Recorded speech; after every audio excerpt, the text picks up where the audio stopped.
Hi students, welcome to session 3 of Things Around Us. Students, we know that things around us can be living or non-living. We know that living things are said to be alive, or they are alive. They have life in them, like plants and animals. But non-living things do not have life in them. So, there are some characteristics of living things, like structural organization, movement and response to stimuli, growth, reproduction, respiration, excretion, feeding, lifespan, and death. So these all are important characteristics of living things, which define living things. So, we know that there are millions of living things on our planet, and all living things depend on their surroundings for three basic necessities of their life. And these basic necessities are food, water, and shelter. So, how do we define these living things that surround us, or they surround living things? So what do we call it? Yes, I welcome you to Learner's Planet, and now in today's session we will study about a very interesting topic, an environment. Yes, as we discussed, that there are millions of living things on our planet, and they all depend on their surroundings for food, water, and shelter. So, all that surrounds living things and affects their growth and development is called their environment. So, what does environment mean?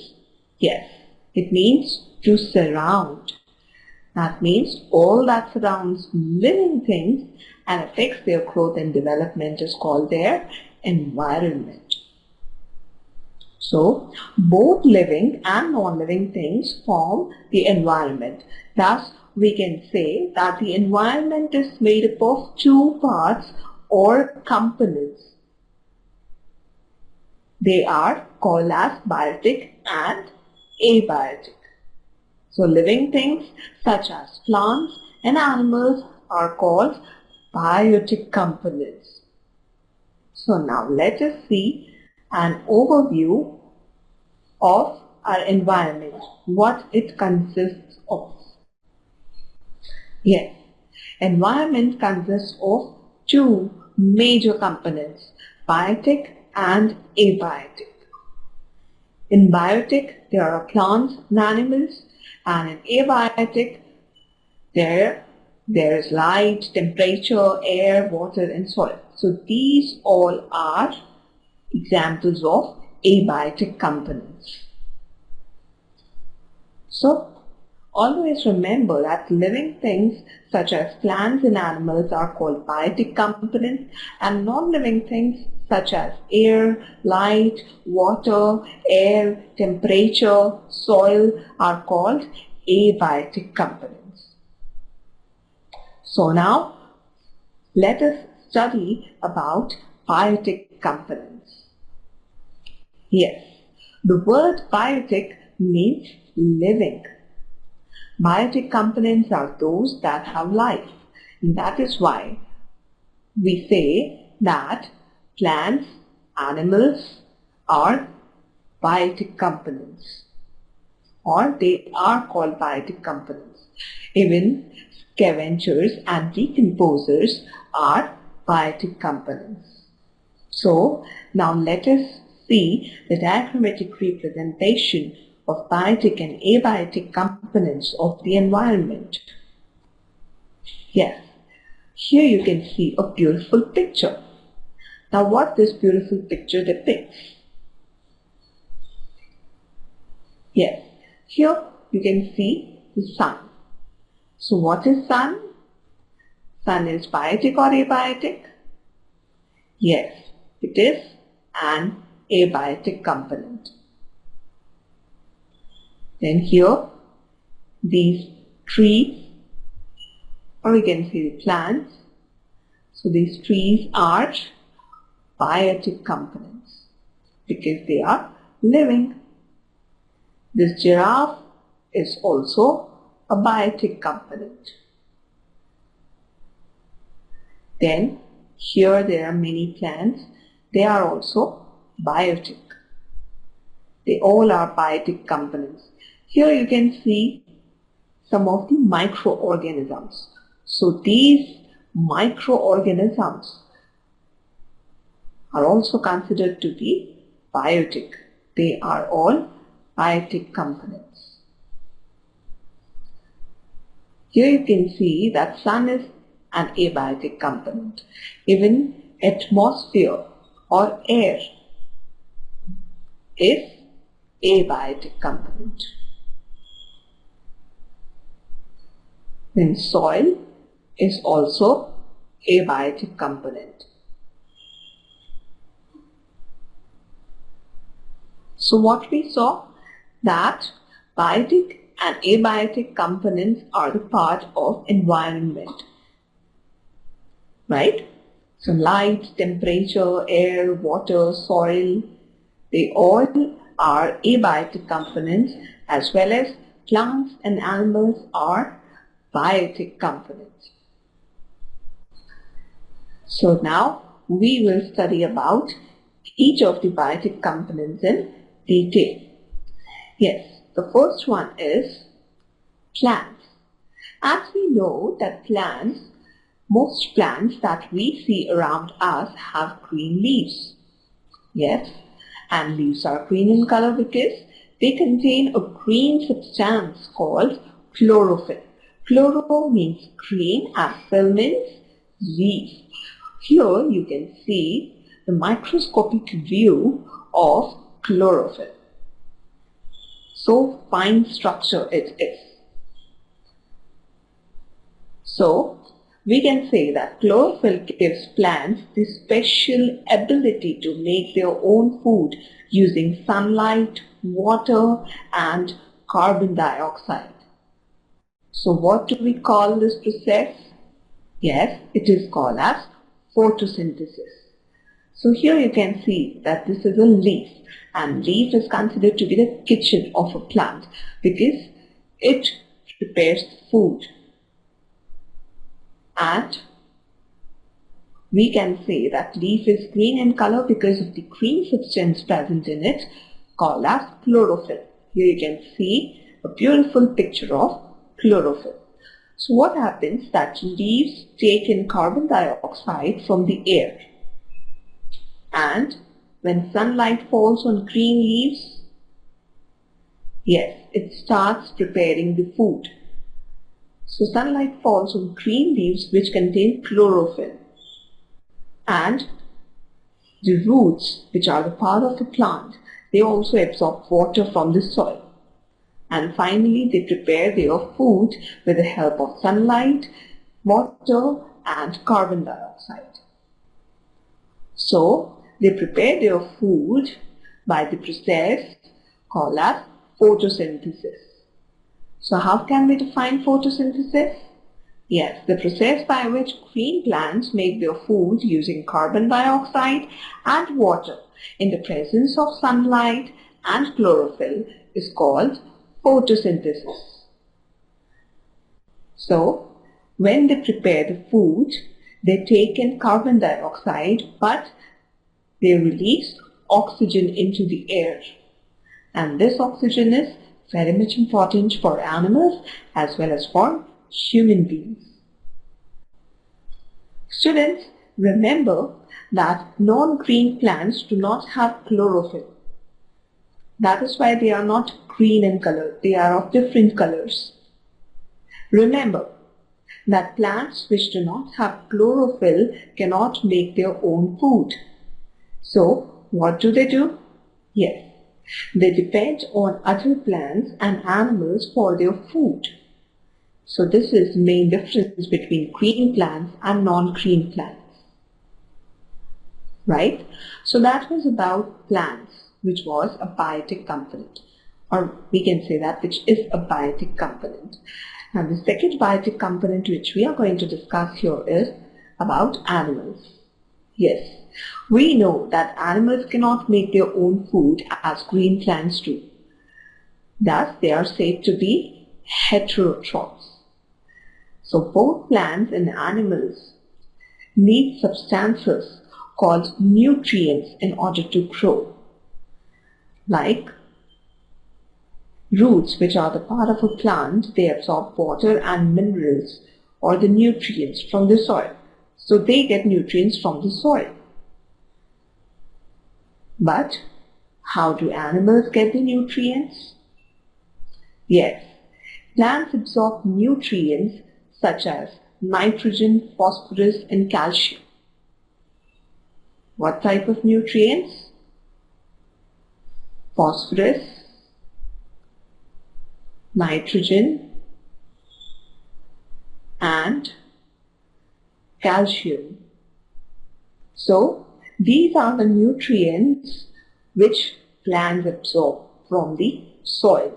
And these nutrients then enter the bodies of animals when they eat plants or other animals. So what happens to these nutrients when plants and animals die? Yes, they reach back to the soil after their bodies decompose. So here, decomposers play a very important role, and scavengers also. So let us now discuss about scavengers and decomposers. Yes, there are some organisms in nature that feed on the bodies of dead plants and animals and release the nutrients trapped inside them.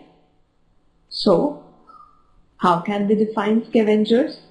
Yes, out of those organisms or out of those animals which are in nature, there are some animals that feed on dead bodies of other animals, and they are called scavengers. So what do? Yes, they eat the dead plants and animals, or they feed on the dead bodies of plants and animals, and they decompose these dead plants and animals. So, you can see that nothing is wasted in nature,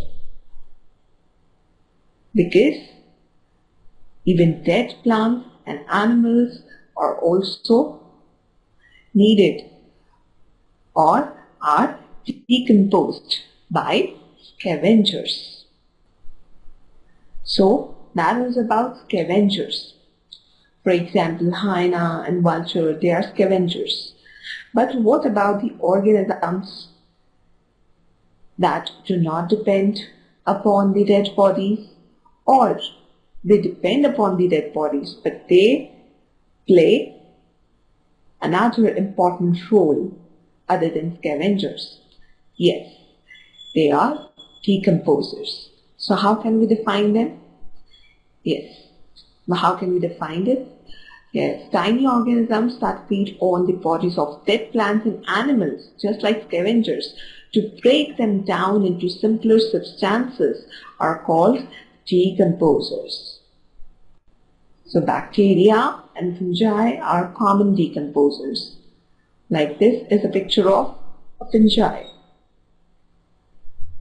This is a decomposer. So we can say that fungi are decomposers.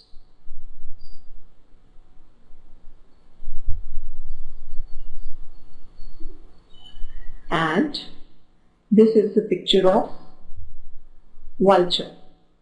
So we can say that vulture is a scavenger. Right?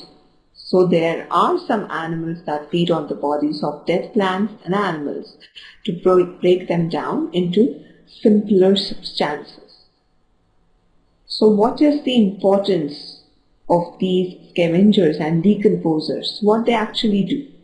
Yes, the nutrients which are released from the dead bodies by the action of scavengers and decomposers get mixed with the soil and they are again absorbed by plants. So, this process is called recycling of nutrients. What do we call this process? Yes, recycling of nutrients. Let me repeat it for you. Yes, the nutrients released from the dead bodies by the action of scavengers and decomposers, which get mixed with the soil and they are again absorbed by plants. So this is known as recycling of nutrients. So always remember that scavengers and decomposers play two important roles in the environment because they keep the environment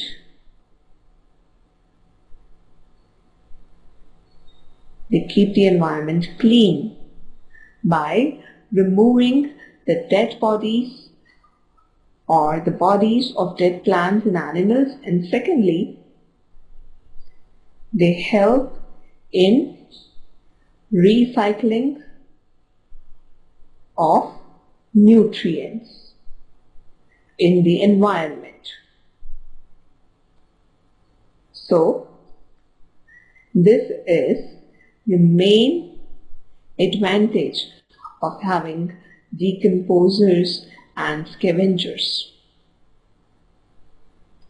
Right?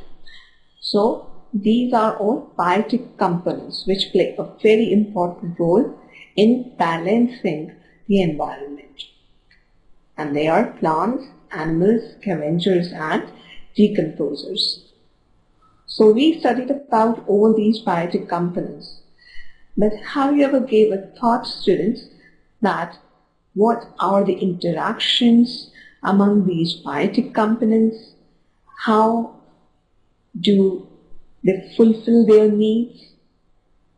Yes, we know that plants and animals, they both are biotic components and they depend on each other.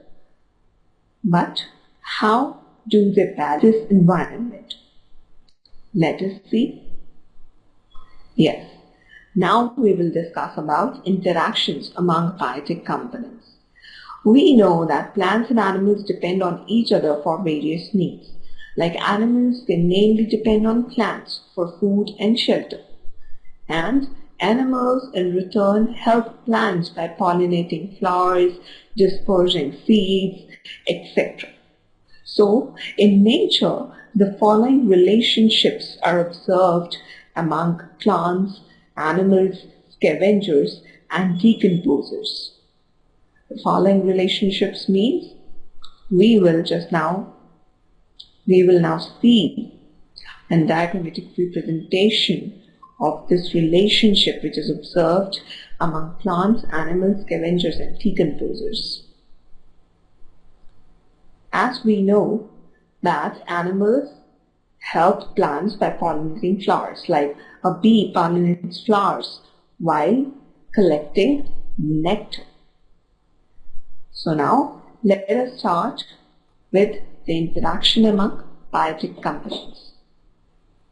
Yes, this is a very beautiful and understandable picture about the interactions among biotic components. How important are they? How do they play this role in the environment and balancing the environment? Yes, first of all, plants, what do they do? Yes, consider this as sun.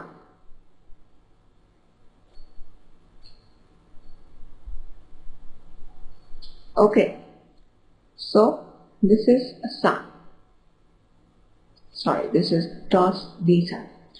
So these green plants, they utilize sun's energy and they manufacture their own food through the process of photosynthesis. So they produce food, or they manufacture, or they prepare their own food.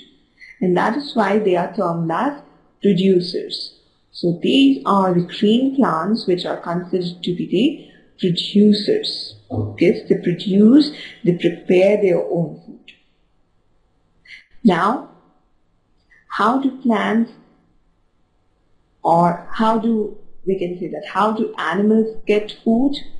Because plants, they prepare their own food. So they do not need to go anywhere in search of food. But what about the animals? How do animals get food? How do human beings get food? Yes. Here you can see that these are herbivores, deer and cow. So herbivores such as rabbit, deer, cow that feed on plants are called primary consumers because they consume the food. That is, they consume these green plants which prepare their own food by the process of photosynthesis.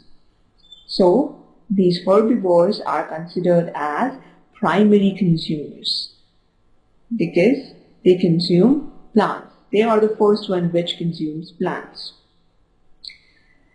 After then comes carnivores. Carnivores such as lion, tiger, etc. that feed on herbivores are called secondary consumers. So animals like lion and tiger, carnivores like lion and tiger, they do not feed on plants, but they feed on flesh. They eat flesh and they feed on herbivores. So these carnivores are considered to be secondary consumers. What about us? What about the human beings? Yes, we human beings are considered as omnivores. So, omnivores such as human beings and bear feed on both plants, that means the producers, and they also feed upon other animals like the primary consumers. So, we, the human beings and omnivores, are considered to be secondary consumers, just like carnivores. So, we can say that carnivores and omnivores both are considered to be secondary consumers because they depend on both, that is plants and other animals. Now what happens when these plants die and animals die? Yes, here is where decomposers and scavengers play an important role. As we discussed, the scavengers and decomposers, they are the organisms in nature that feed on the bodies of dead plants and animals, and they release the nutrients trapped inside them so that they can get mixed with the soil and they can be absorbed again by plants. So what happens that scavengers and decomposers both feed on dead plants and animals and they release the nutrients trapped inside their bodies into the soil. Here in the soil, which is an abiotic material or abiotic component. So these nutrients are then absorbed by plants, which helps them to grow and manufacture food. So this cycle goes on and on, right? So this is about the interactions among biotic components. So this was all about the biotic components and some interactions among biotic components. How do they depend on each other? How do they play an important role? So I hope that you learned a lot about biotic components and you enjoyed today's session. So we will meet in the next session. Till then, keep learning. Thank you. Bye-bye.